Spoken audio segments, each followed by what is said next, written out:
Olá pessoal, sejam bem-vindos à disciplina Bases Moleculares e Fisiopatológicas das Doenças Cardiovasculares.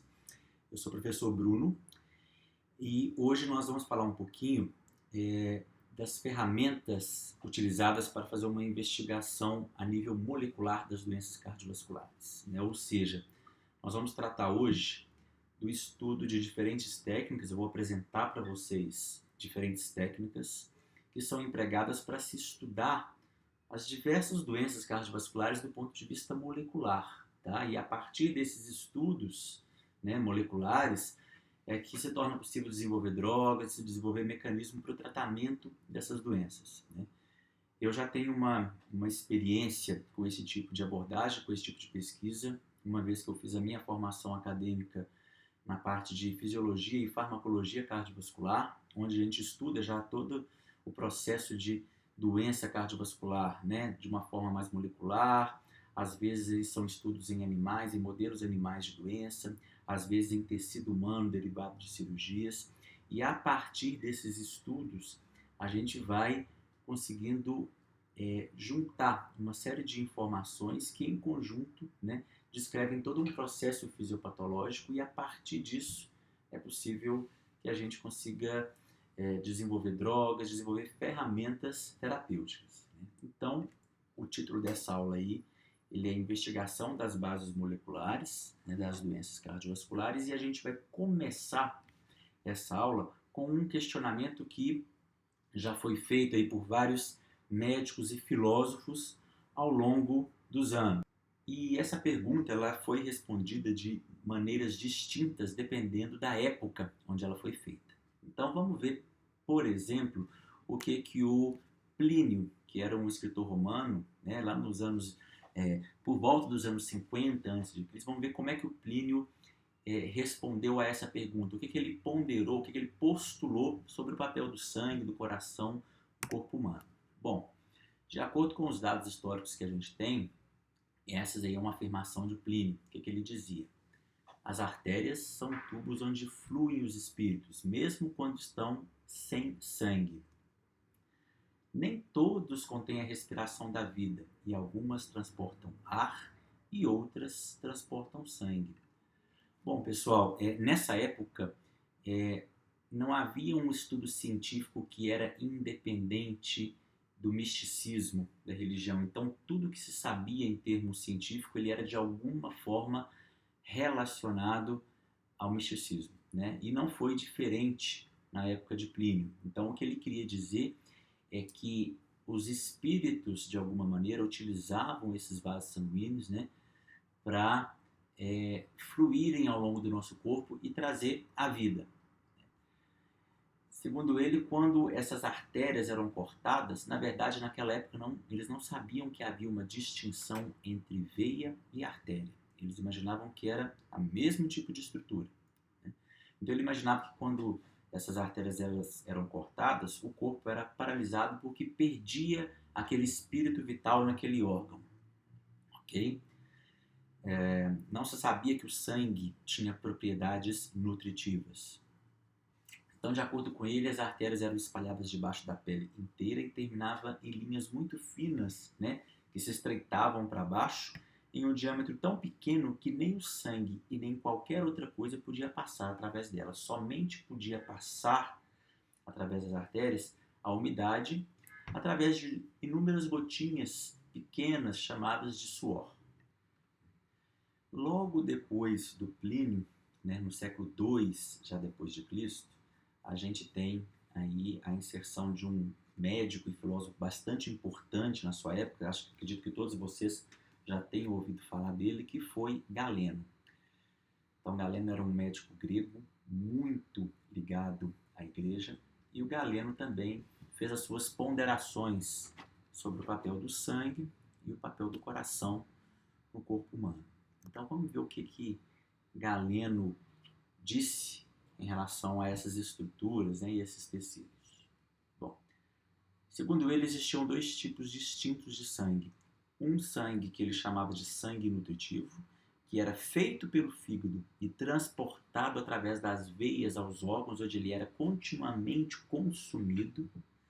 e um outro tipo de sangue que ele chamou de sangue vital, que era feito pelo coração e bombeado através das artérias para carregar os espíritos vitais.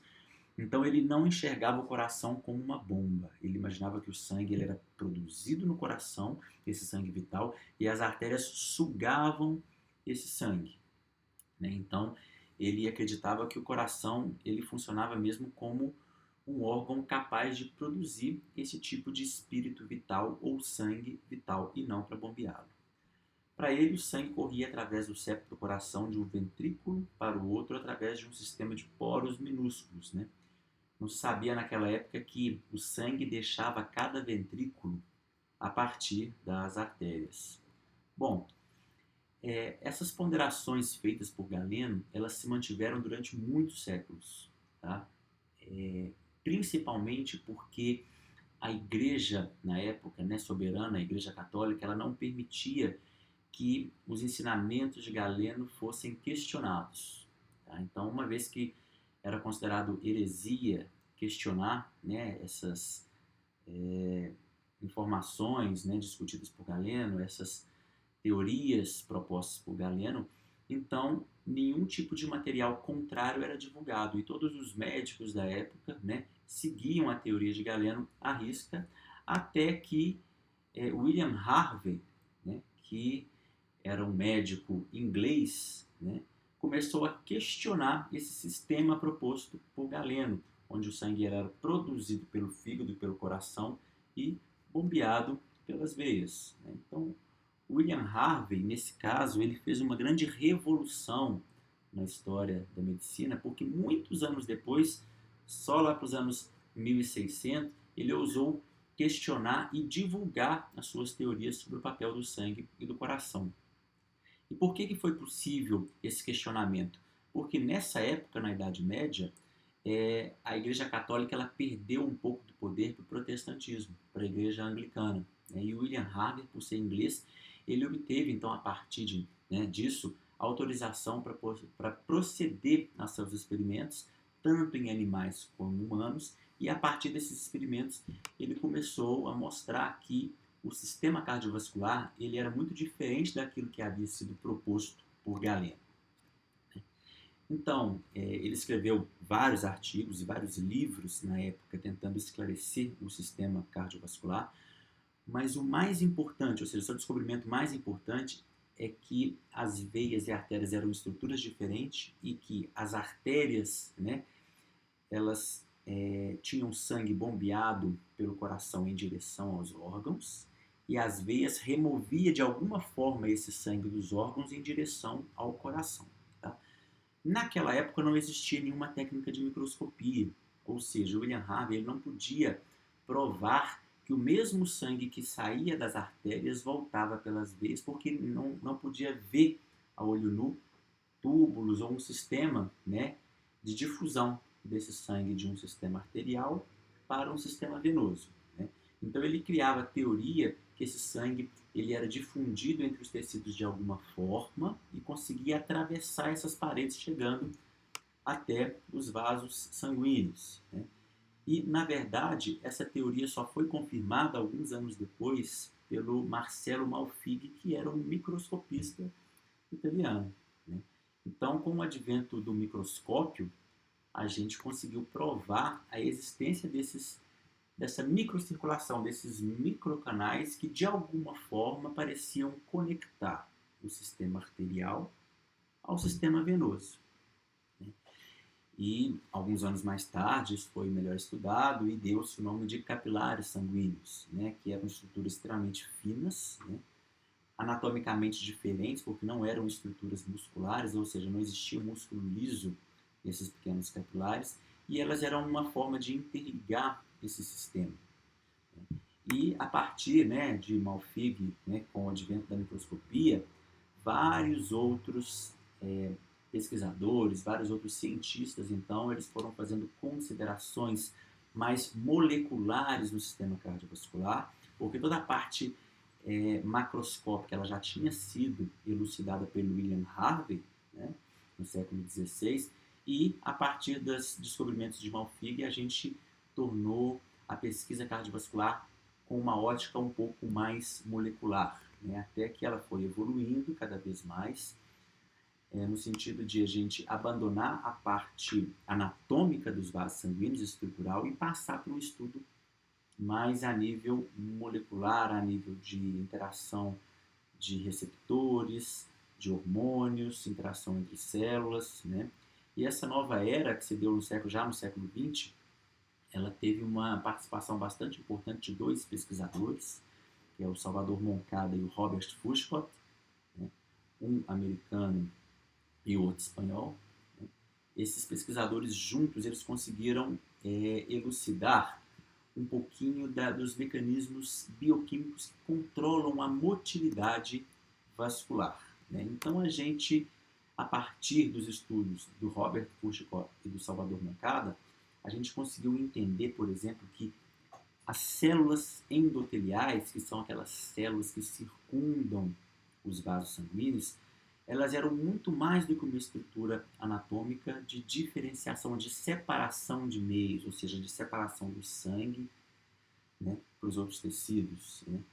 Ela, além de ter este papel, ela também é um tipo de célula produtora de substâncias que modulam diretamente a ação vascular.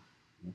E hoje em dia a gente sabe que existe uma série de agentes moduladores do tônus muscular derivado das células endoteliais. Dentre eles, né, o mais importante sendo o óxido nítrico, que é uma substância, né, que é produzida de maneira basal, mas a sua produção ela pode ser controlada por vários fatores intrínsecos e extrínsecos. Além do óxido nítrico, a gente tem as prostaglandinas, endotelinas e outras substâncias produzidas no endotélio e que, de certa forma, modulam a camada de músculo liso adjacente, melhorando a circulação ou interrompendo temporariamente a circulação de determinados órgãos ou determinados tecidos.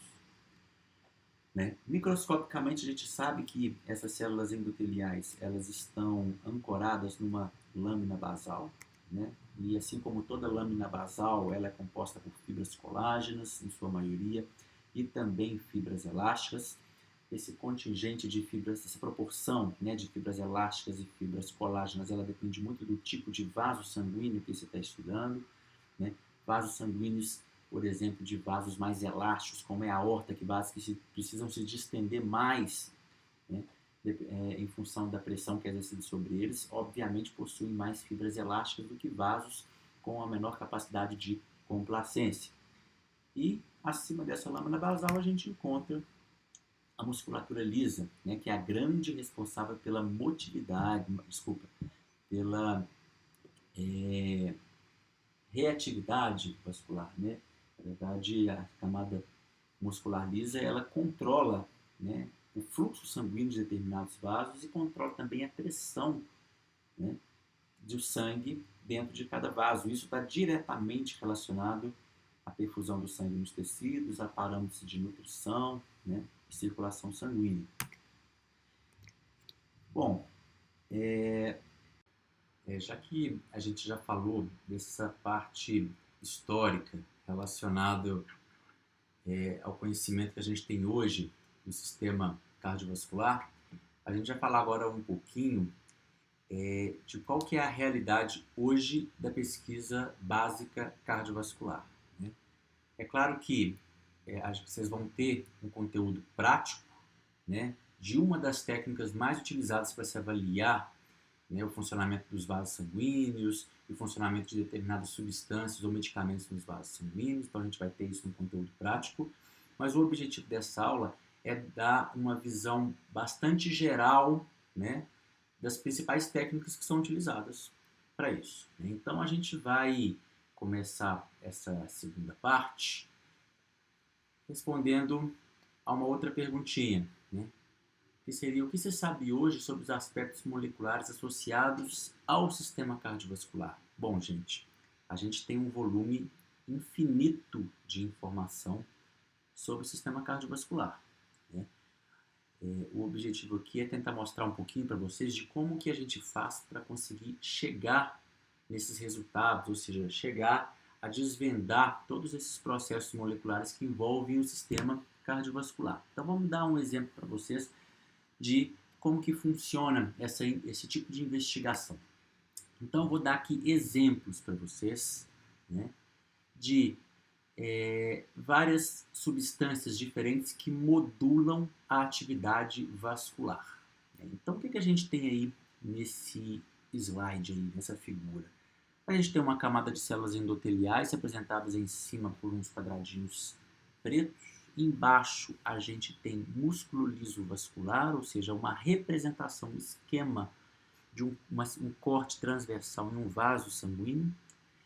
E a gente tem lá em cima exemplos de substâncias endógenas, tá, que de alguma forma modulam o sistema cardiovascular. Então eu tenho aí histamina, que se liga em receptores nas células endoteliais, pradicinina, que também tem um papel semelhante, serotonina, as catecolaminas de maneira geral, né, adrenalina, endotelina, que é uma substância produzida pelo próprio endotélio, acetilcolina e outros agentes e outras situações.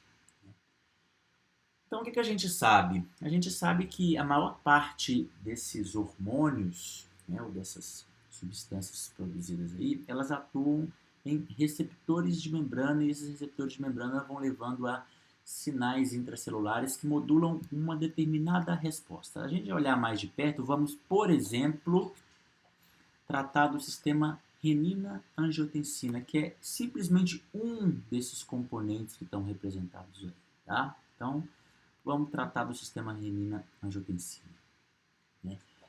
Então, as investigações, né, do sistema cardiovascular levaram não só ao descobrimento desse hormônio, né, mas também ao descobrimento dos receptores de membrana associado a esse hormônio, que é também um peptídeo, né? Então, aí a gente tem vários tipos distintos de receptores para angiotensina com ações diferentes no nosso organismo, né? A gente sabe que o sistema renina-angiotensina é um sistema que produz diferentes tipos de peptídeo, como angiotensina 2, angiotensina 1A7, angiotensina 4, e existem receptores diferentes para esses peptídeos, e essas respostas evocadas por esses receptores também são respostas diferentes, né? Então, olha só, a gente foi capaz de identificar os diferentes tipos de receptor e relacioná-los aos diferentes tipos de peptídeo. Então, isso é um exemplo, né, do que o estudo da farmacologia cardiovascular ou da fisiologia cardiovascular pode trazer para a gente, a identificação desses receptores. Uma vez que você identifica um receptor e uma resposta evocada por aquele receptor, ora, quimicamente você pode então trabalhar numa ferramenta para inibir aquele receptor ou ativar aquele receptor. E assim você vai ter uma mudança fisiológica, uma alteração fisiológica, né, que pode, por exemplo, favorecer o tratamento de uma doença, né? Então, essa parte da identificação molecular de receptores é uma parte bastante comum no estudo, né, molecular cardiovascular. Só que, se a gente tentar destrinchar isso, nós vamos ver que o sistema não para por aí. Ele é muito mais complexo, né? Então, vamos pegar um tipo de receptor, por exemplo. Se a gente pegar lá um receptor AT1, por exemplo, e destrinchar, a gente vai ver uma série de mensageiros ou segundos mensageiros. São substâncias intracelulares, né, que levam a cascatas de fosforilação e sinalização que fazem com que você ative e iniba várias substâncias intracelulares, fazendo com que a resposta seja extremamente complexa, né? Cada tipo de receptor ele vai induzir, né, uma cascata diferente, levando a uma resposta diferenciada. E imagina só o grau de complexidade, né, num estudo que envolve descobrir esses segundos mensageiros, né, entender todos esses pormenores. E atualmente a gente se encontra, né, nas ferramentas moleculares, a gente se encontra num momento onde nós estamos destrinchando esses processos, tá? Então a gente já não estuda mais anatomia, a gente não estuda mais diferentes tipos de receptores, a gente estuda geralmente a cascata de mensageiros, né, envolvidas nesses receptores, né? E quanto mais a gente conhece esses mecanismos, mais a gente vai entendendo algumas doenças. Por exemplo, no diabetes mellitus do tipo 2, a gente consegue às vezes identificar que existe uma dessas proteínas intracelulares de cascata com algum problema, né? Com um mau funcionamento. A gente pode relacionar isso a alguma alteração genética e a gente pode, né, identificar às vezes um gene que é responsável por codificar uma proteína de sinalização. Então, a gente está em fase de descobrir, né, esses agentes, a gente está na fase de entender, né, essas cascatas, e quanto mais a gente avança nesse entendimento, maiores são as chances da gente identificar precocemente as doenças e identificar também tratamentos que sejam realmente efetivos para essas diferentes patologias, né? E, a partir disso, né, o objetivo de tudo isso, para que se estuda todos esses processos moleculares de cascata de sinalização, de diferentes tipos de receptores, o objetivo, obviamente, né, é intervir nas doenças, né, como é o caso da aterosclerose, por exemplo. Por que algumas pessoas elas têm uma predisposição aumentada à aterosclerose, né? Às vezes essas respostas estão nesses pormenores. Às vezes, estudando essas cascatas, a gente pode identificar genes que favorecem o aparecimento de uma aterosclerose. A gente pode identificar medicamentos que podem inibir a ação de determinadas proteínas ou podem estimular, né, a transcrição de determinados genes ou mimetizar a ação de proteínas, e às vezes a gente consegue mudar, por exemplo, o curso de uma doença como a aterosclerose. Isso seria só um exemplo do que seria possível com o estudo cardiovascular. E para que seja possível a gente conseguir chegar nesse nível de detalhamento, ou seja, estudar de maneira tão profunda os mecanismos moleculares que estão relacionados ao desenvolvimento de doença, faz-se necessário a gente ter modelos animais de doenças para que a gente possa investigar isso, né? Então, a gente geralmente trabalha com um determinado animal que desenvolve uma doença. A gente pode induzir o aparecimento dessa doença, ou a gente pode criar uma linhagem de animal com uma predisposição a uma doença. E aí, inicialmente, a gente investiga o desenvolvimento dessa doença no animal, investiga todo o processo molecular que está relacionado a essa doença e, posteriormente, a gente investiga maneiras de modificar o curso da doença, né? Então, para isso, a gente acaba tendo uma grande oferta de animais, né, que são modificados, animais que são modelos para doenças de maneira geral, né? A gente tem, além dos animais knockouts, né, que são animais geneticamente modificados, onde eu posso, por exemplo, deletar um gene, fazer com que aquele animal deixe de expressar um gene importante, onde ele, por exemplo, pode diminuir a produção de óxido nítrico, que é um mediador vasodilatador importante, então ele fica hipertenso. Ou a gente pode fazer ele superexpressar um gene, pode ser um gene maléfico, onde ele fique com uma predisposição aumentada a desenvolver, por exemplo, a aterosclerose. Então, esses modelos geneticamente modificados são bastante comuns em pesquisa molecular cardiovascular, né? Esses animais, eles podem ser tanto produzidos aqui, né, no Brasil, eles podem ser desenvolvidos, esses modelos podem ser desenvolvidos aqui no Brasil, ou podem ser desenvolvidos lá fora, e depois, uma vez que o modelo é obtido com sucesso, né, um animal com a deleção de um gene ou com a modificação de um gene, ele é obtido, aí faz-se o cruzamento, e aí a gente acaba tendo uma demanda maior desse animal para poder fazer as investigações. Mas, além desses animais geneticamente modificados, a gente tem animais também que desenvolvem doenças a partir de alterações de dieta, a partir de alterações comportamentais do animal por atividade física, a partir da administração de drogas, né? Então, a gente pode criar modelos animais por intervenções. Por exemplo, nós podemos desenvolver animais obesos quando a gente quer estudar a obesidade, ou a gente quer estudar, por exemplo, a hipertensão relacionada à obesidade. E como é que a gente pode transformar um animal em um animal obeso? Simplesmente pela modificação da dieta, né? Então, você pode ter aí um grupo controle que tem uma ração normal, equilibrada, e um grupo que vai receber, por exemplo, uma dieta hipercalórica, tá? Então, não é incomum a gente ter modelos animais que recebem ração com leite condensado e açúcar, tá? É uma mistura onde você tem aí, por exemplo, 50% de ração e 50% de leite condensado.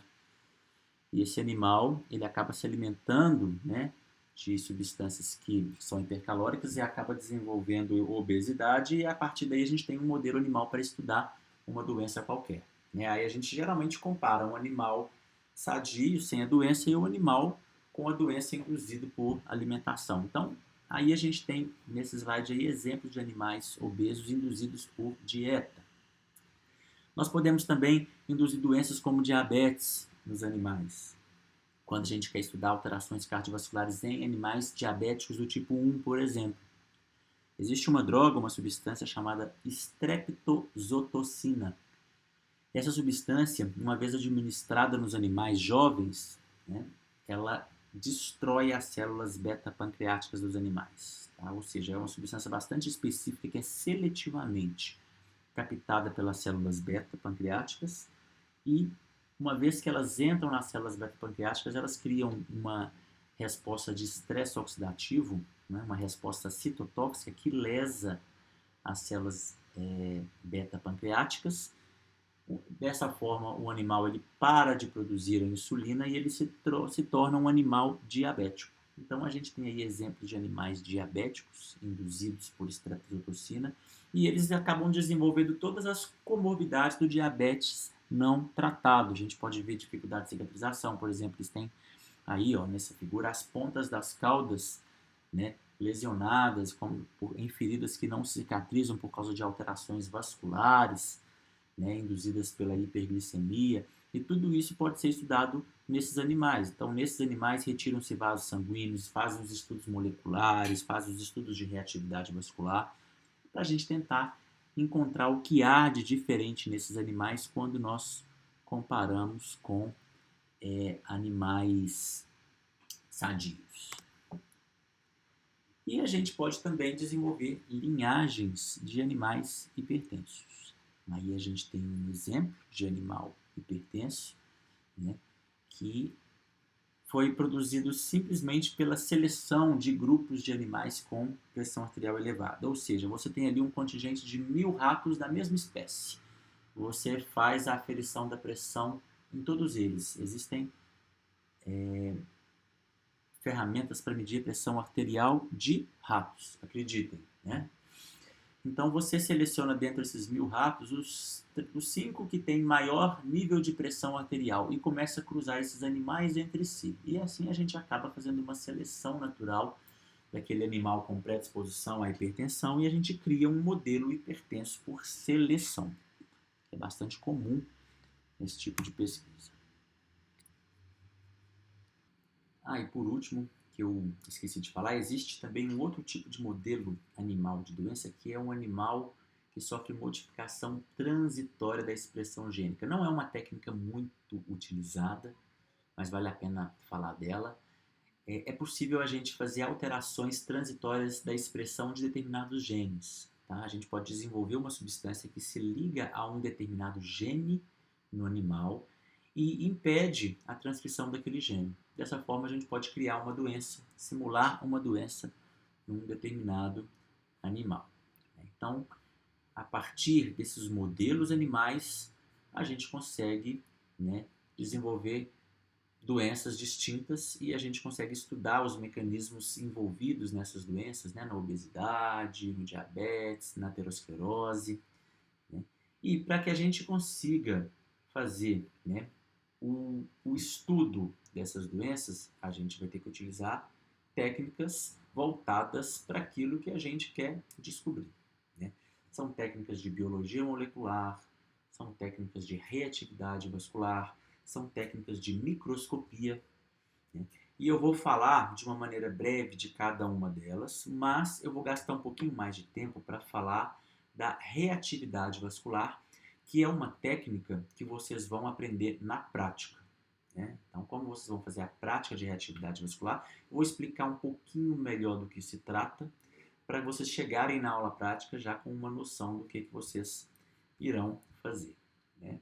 Bom, então, dentre as várias técnicas, né, que a gente tem, né, para estudar as diferentes patologias cardiovasculares, a gente vai falar inicialmente da reatividade vascular. O que seria reatividade vascular? É o estudo dos mecanismos que envolvem a contração e relaxamento dos vasos. Qual é a importância de se estudar a reatividade vascular? Bom, se a gente quer desenvolver, por exemplo, uma droga antihipertensiva, a gente tem que se certificar da ação daquela droga num vaso sanguíneo. Por exemplo, será que uma determinada substância ela tem potencial para dilatar uma artéria ou para dilatar um conjunto de vasos sanguíneos?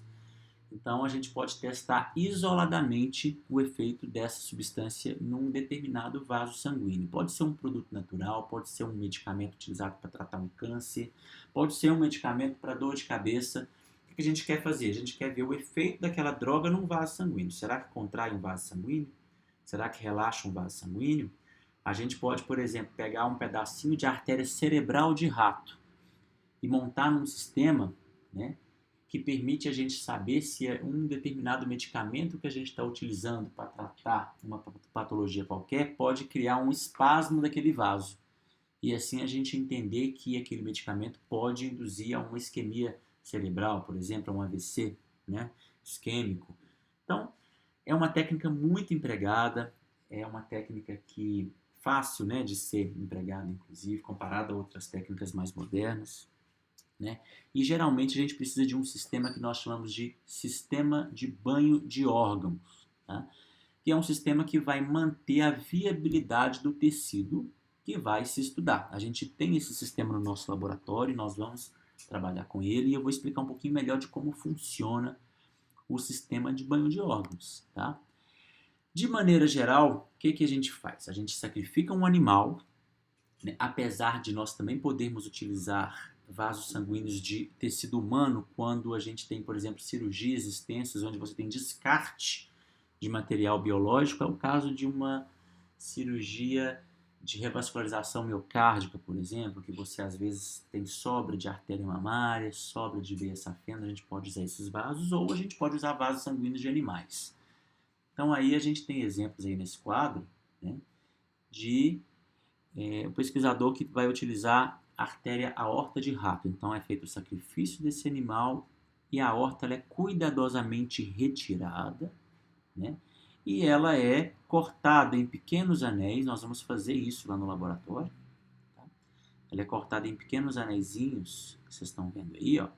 E ela é acoplada num sistema, tá? Onde você consegue mergulhar esses anéis dentro de uma cuba contendo uma solução fisiológica, que é uma solução nutritiva que contém sais minerais, que contém glicose, que contém sais como bicarbonato, cálcio, sódio, num pH ideal, né, para manter a viabilidade desse tecido. Essa solução ela é continuamente aquecida na temperatura de 37 graus e ela é continuamente aerada com uma mistura de oxigênio e gás carbônico. Então, assim, a gente mimetiza as condições, né, sistêmicas onde o vaso poderia estar. A gente mimetiza um sistema, né, sanguíneo, tá? Ou seja, o vaso vai receber nutrição, vai receber aquecimento, vai receber oxigenação, tudo que ele precisa para se manter viável, tá? Então a gente acopla esse vaso no sistema de banho de órgãos e aí a gente começa a adicionar diferentes substâncias nesse vaso. Aí a gente avalia se essa substância tem a capacidade de induzir uma resposta contrátil nesse vaso ou se essa substância é capaz de induzir uma resposta relaxante nesse vaso sanguíneo. E aí a gente pode estudar mais profundamente essa resposta. A gente pode estudar uma dose em que essa resposta seja ideal. A gente pode estudar de onde vem essa resposta, se é uma resposta que ela é intermediada pelo endotélio vascular, ou seja, se é uma resposta relaxante que se dá pela ação da substância testada no endotélio, que induz a produção de mediadores endoteliais que relaxam o vaso, ou se é uma resposta direta da substância no músculo liso, causando relaxamento. Então a gente consegue obter vários resultados interessantes para diferentes substâncias a partir dessa técnica.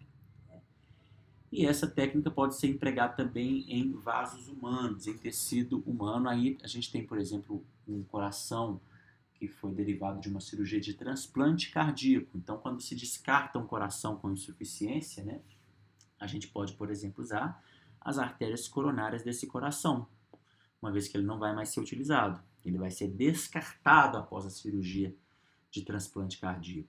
Então, a gente pode utilizar esses vasos sanguíneos e estudar, né, várias medicações, várias substâncias em vasos sanguíneos humanos, porque às vezes nós podemos ter respostas diferentes em vasos humanos de vasos animais, né, porque são espécies diferentes. Às vezes os humanos expressam um determinado tipo de receptor que o animal não expressa. Então, se a gente tem a possibilidade de estudar em vasos humanos, né, a nossa resposta geralmente ela é mais fidedigna.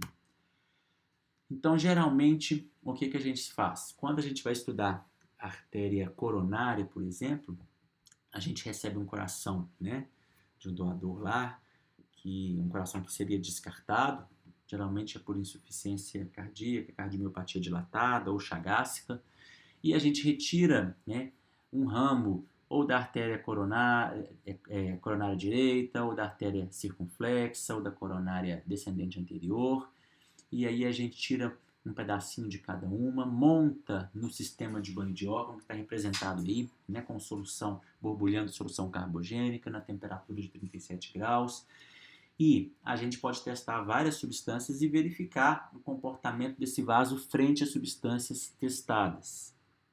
Isso tudo é acoplado num sistema de computador e a gente obtém o que nós chamamos de curva concentração-resposta, que a gente vai fazer na aula prática, que simplesmente é uma maneira de visualizar a resposta de determinada substância num determinado tipo de vaso sanguíneo.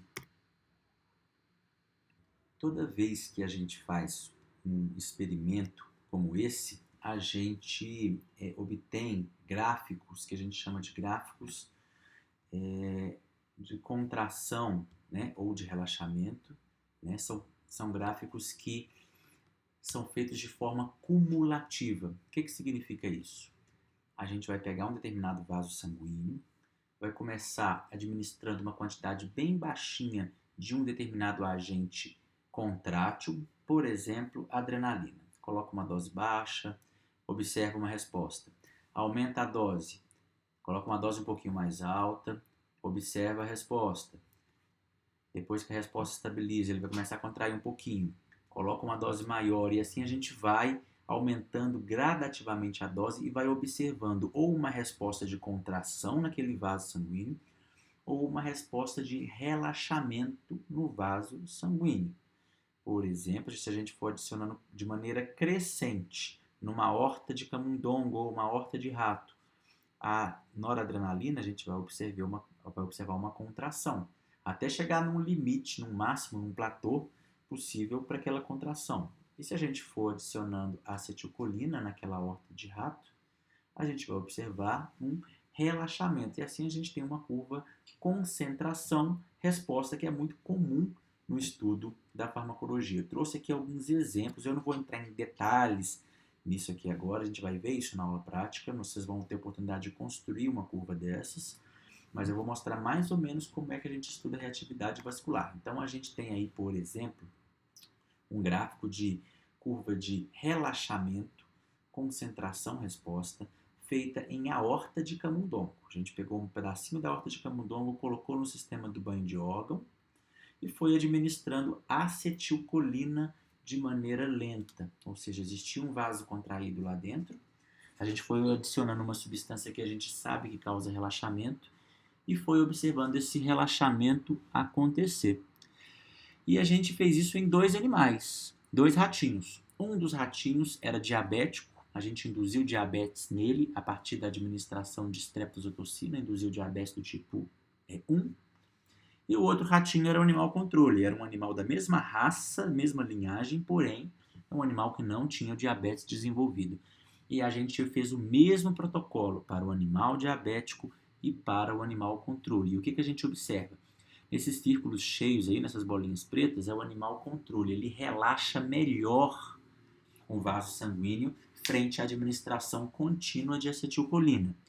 Já o animal diabético, que são essas bolinhas branquinhas aí em cima, mostra que o relaxamento é mais difícil nesse animal. Ele não consegue relaxar em sua totalidade. Com a mesma dose de acetilcolina, a gente tem menos relaxamento no animal diabético. Isso é ruim. Menos relaxamento vascular significa níveis aumentados de contração ou de pressão arterial. Essa experimentação também pode ser feita quando a gente contrai esse vaso sanguíneo com adrenalina ou noradrenalina, tá? A gente vai administrando de maneira cumulativa, tá? De maneira crescente a adrenalina e observando uma resposta contrátil. Aqui a gente não quer observar o relaxamento, como a gente viu acima, a gente quer observar uma contração. Então a gente vê aqui, ó, bolinhas pretinhas, círculos fechados, o animal controle, ele contrai menos do que o animal diabético, ou seja, existe uma tendência do vaso sanguíneo do ratinho diabético contrair mais do que o vaso sanguíneo do animal controle. Então ele relaxa menos e contrai mais. E onde será que está o problema nesse animal? A gente consegue ver que o problema está no endotélio vascular.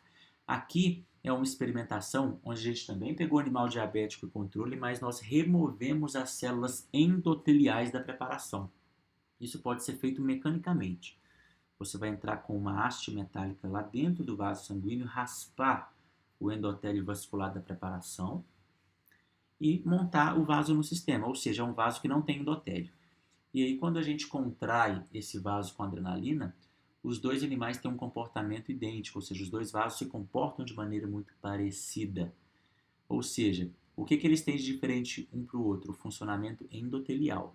Por algum motivo, fatores endoteliais no animal diabético estão levando ele a relaxar menos e contrair mais. Então, esse é um dos exemplos, né, de um tipo de experimentação muito simples para mostrar para vocês como que a reatividade vascular pode nos dar determinadas respostas para algumas perguntas. Então, a gente já sabe que o diabetes, de alguma maneira, altera o funcionamento endotelial, mas não altera o funcionamento muscular, de maneira geral, frente à adrenalina e frente à acetilcolina.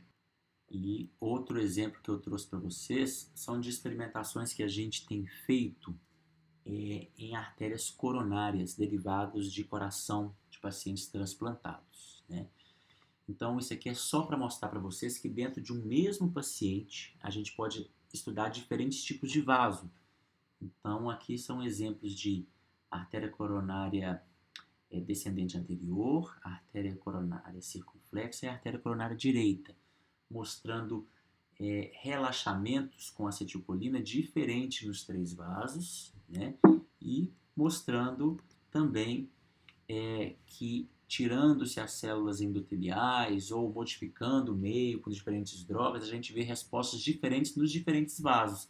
Isso mostra que os mecanismos que vasos distintos no mesmo ser humano lidam com diferentes drogas, ou seja, respondem a diferentes drogas, eles podem ser diferentes. Não quer dizer que se uma determinada artéria respondeu de uma forma a um agente, uma outra artéria vai responder igual no mesmo indivíduo. Não, porque às vezes eles expressam proteínas diferentes, expressam receptores diferentes, enzimas diferentes, e eles podem responder de forma distinta ao mesmo medicamento, à mesma substância.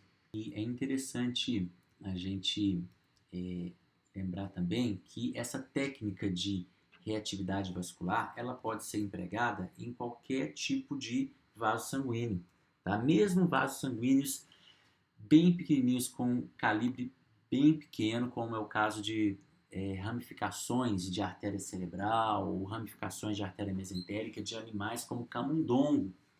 Então aqui a gente tem exemplos de sistemas de banhos de órgão especializados na montagem e preparação de vasos sanguíneos de pequeno calibre, né? E às vezes é importante a gente estudar esses microvasos, né? Na verdade, a pressão arterial sistêmica está muito mais relacionada à resistência vascular periférica, né? A fatores que modulam a contração dos pequenos vasos. Então, às vezes, estudar o impacto de determinada substância na reatividade vascular de vasos de pequeno calibre pode ser bastante interessante quando a gente tem foco em estudar o efeito antipertensivo de determinada droga, né? Então aí a gente tem exemplos, né, onde a gente pode retirar pequenos vasos sanguíneos, né, do leito mesentérico de camundongos, montar no sistema de banho de órgãos. Então a gente faz o sacrifício do animal, retira o leito mesentérico, o intestino, corta pequenos vasos sanguíneos.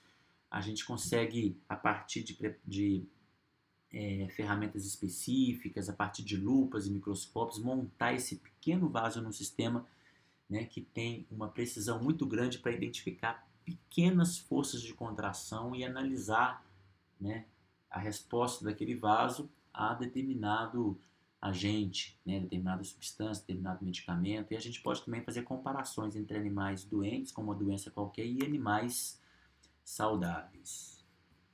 Esses sistemas, né, eles são bastante complexos, ou seja, eles precisam ter uma precisão muito grande. O operador também precisa ser muito bem treinado para pegar vasos com calibres muito pequenos. É possível montar nesses sistemas vasos com diâmetro inferior a 100 micrômetros, ou seja, mais finos que um fio de cabelo, para a gente analisar a resposta desse vaso a um determinado agente, um agente qualquer, né? E também existem sistemas pressurizados, onde a gente consegue pegar um pequeno vaso sanguíneo. Não sei se vocês conseguem enxergar, né?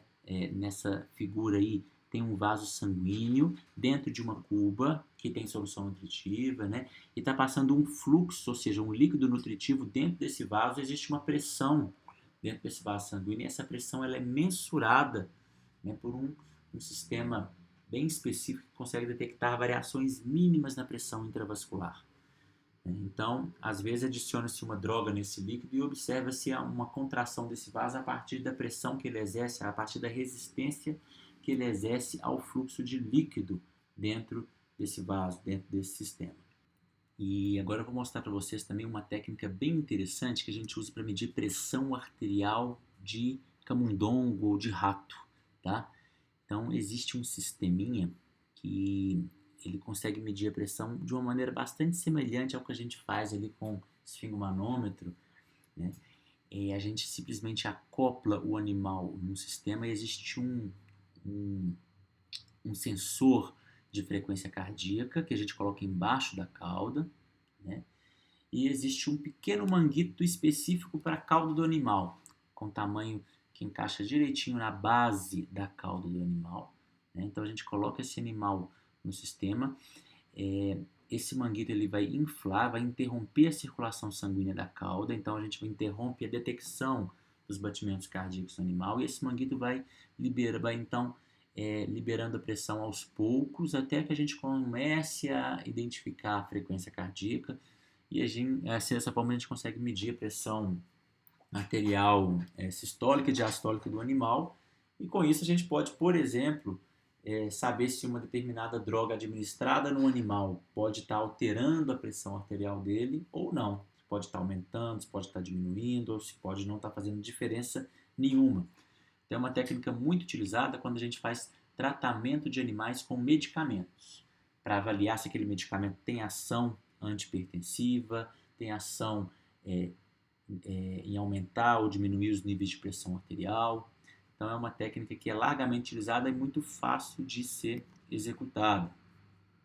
E além dessas técnicas mais simples, né, como a aferição de pressão arterial no animal, a gente também tem técnicas bem complexas, técnicas que envolvem bastante treinamento, técnicas que envolvem também bastante investimento monetário, como é o caso das técnicas moleculares, onde a gente pode, por exemplo, fazer Western blot, que identifica determinadas proteínas em determinados tipos de célula, em determinados tipos de tecido no animal. Assim a gente consegue saber se um animal ele expressa adequadamente uma proteína, ou ele expressa mais, ou ele expressa menos, ou se ele não expressa aquela proteína, né?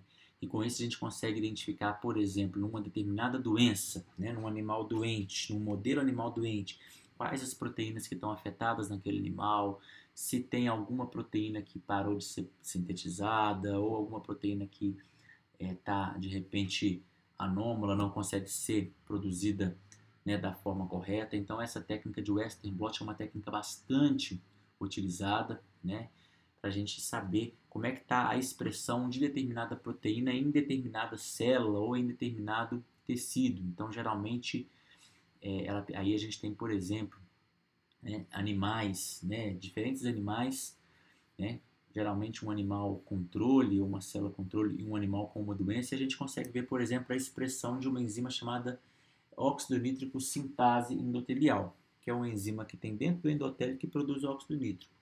A gente consegue saber, por exemplo, se aquele animal está expressando normalmente aquela enzima que produz o óxido nítrico na célula endotelial, ou se ele está expressando de uma, aquém do que deveria, né? E existem técnicas, inclusive, que conseguem mensurar se aquela enzima ela está ativa ou inativa no animal, tá? Ou na célula, né? A gente consegue medir a atividade da enzima a partir, né, da detecção por biologia molecular. E também uma técnica que evoluiu bastante, né, sobretudo nos últimos anos, é a técnica de microscopia. A gente melhorou muito, muito as nossas técnicas de microscopia. Hoje em dia, não é interessante para a gente simplesmente analisar uma estrutura do ponto de vista anatômico, mas é interessante a gente analisar se um determinado agente, um determinado marcador numa célula, né, ele consegue induzir um efeito que pode ser visto por microscopia. Por exemplo, a gente pode identificar, vou mostrar para vocês um exemplo aqui, a gente pode identificar a partir de microscópios específicos, né, determinadas enzimas, como é o caso de óxido nítrico sintase, que é a mesma enzima que a gente mostrou ali para o Western blot agora há pouco. Existem determinados tipos de corantes que nós chamamos de sondas, tá, que são bastante específicos para determinadas enzimas ou para determinadas substâncias. Tá?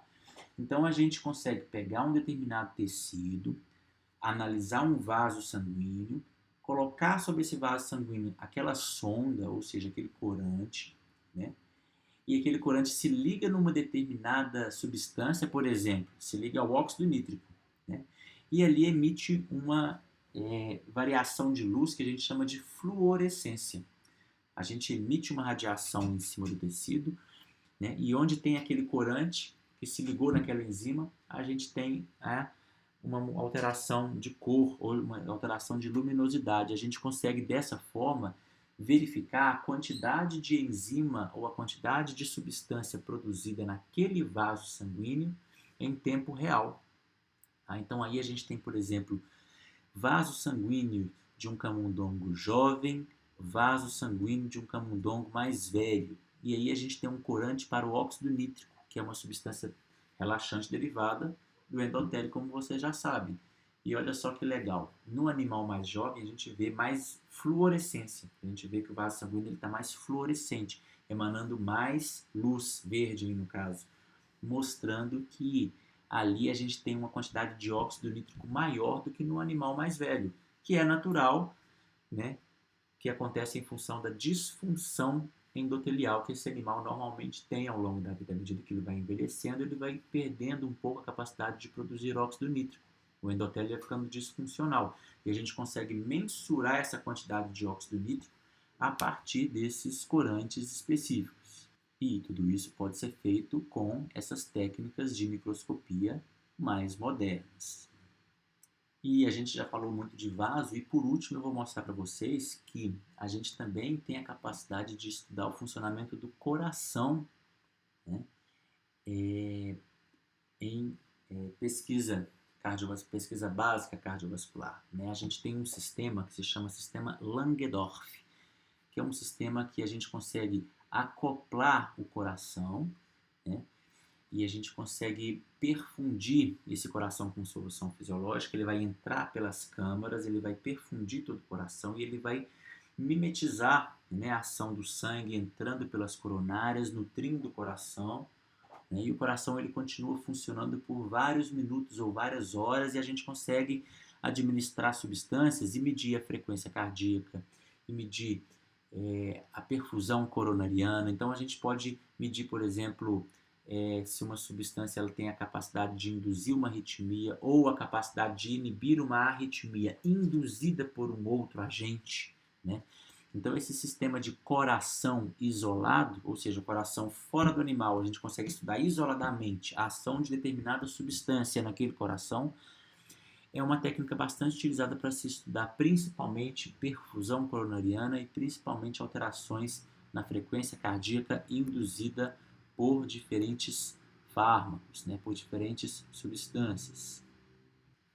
Aqui eu tinha um pequeno vídeo, né, que mostrava esse coração funcionando. Infelizmente eu tentei fazer a edição do vídeo para poder mostrar para vocês, não consegui, então eu posso repassar esse vídeo para vocês depois, né, que mostra simplesmente o coração sendo canulado, né, a partir, né, das diferentes câmaras, e ele funcionando e ele alterando a sua frequência cardíaca quando se administra determinado tipo de substância, né.